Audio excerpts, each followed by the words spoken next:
Welcome back. Today is our conclusion to our study called Jacob's Increase. We've been looking at Genesis chapter 30. We finished off the chapter.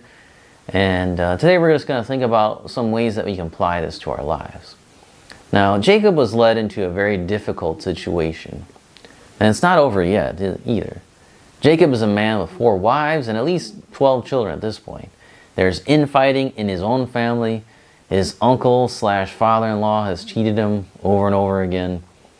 He has no possessions of his own, and yet he knows that he must return to Canaan. You know, what a difficult situation Jacob has found himself in. Some of it is his own doing. Some of it is his own doing. But some of it's being done to him. Now, many of you can identify with this man. It seems that everything is against you. And actually, that's one of Jacob's phrases from later on in his life. And everything's against me. You know, life is complicated and messy. Your relationships are a train wreck. Your job is a burden. Your health is a question mark. But yet, you have heard the promises of God. Your promises. How does your life and these promises line up? How is this all going to turn out? Well, like Jacob, we do not have all the answers. God has not given them to us. He has not given us how everything will work out for our good. What we are to do is place our trust in God. This is called faith. It's not blind faith because we have the story of Jacob before us, right? So we know God's track record. We're not just jumping out into the darkness. We have the story. We have Jacob's life right before us. It is a faith based on historic precedent and on the word of the one who cannot lie. Not everyone is guaranteed to have everything work out for their good. Only those who love God. So the main question is, do you love God? Is He your greatest love, or does He take second or third place? Maybe you don't love God at all. Then you need to cry out to God and ask Him for His mercy. Ask Him to make you love Him. He'll do that. If you don't love Him, He'll make you. Ask Him to make you love Him. If you do love God, and you're trying, and you're like Jacob, sometimes you do dumb things, sometimes you have missteps, sometimes you sin directly against God. But if you do love God, and you find yourself in some bad situations, don't ask, how can I get out of this? But ask, how can I glorify God in this? Jacob didn't just pick up his stuff and run and, abandon everything and act foolishly. He stuck it out.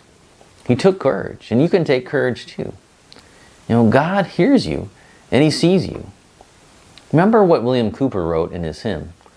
Judge not the Lord by feeble sense, but trust Him for His grace. Behind a frowning providence, He hides a smiling face. His purposes will ripen fast, unfolding every hour.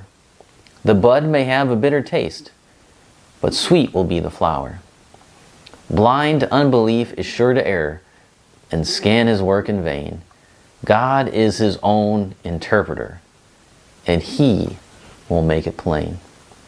I hope that's what you believe, and I hope that if you believe that you will trust that's the case, that God will make His reasons plain to you one day. And now some people say, well, we may never know, but I don't think that's the case. If God has a purpose and plan behind everything, and He's being glorified in everything, then it only makes sense that glory will be made known to all people, everywhere.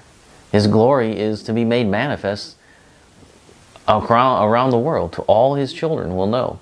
And so the way He glorified Himself in your life, I think that will be made known in heaven. And you'll be able to see, wow, okay, this is why God did this. This is why Jesus led me through this horrible time in my life. And yet it all worked out in the end, and God made it beautiful in His time. And so I think that's part of the way that we'll glorify God in heaven. It makes sense, right? I mean, God did that. This life that we live now is not just a throwaway. It's not just something that doesn't matter anymore once you get to heaven. It has huge impact on our lives forever. This is not just a time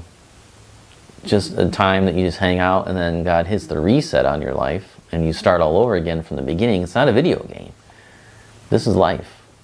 And what you do now to glorify God and how God glorifies himself through you, that will be told forever. So, think about those things when you're in the troubles of life. God will make a way through those. He will give you the strength. He will give you the courage. And even if it costs you your life, even if the bad situation ends in the death of you, he will make it beautiful in its time. That's the promise. You got to trust the promises. Well, come back next time. We'll start looking at Genesis chapter 31 and seeing what Jacob's up to next time.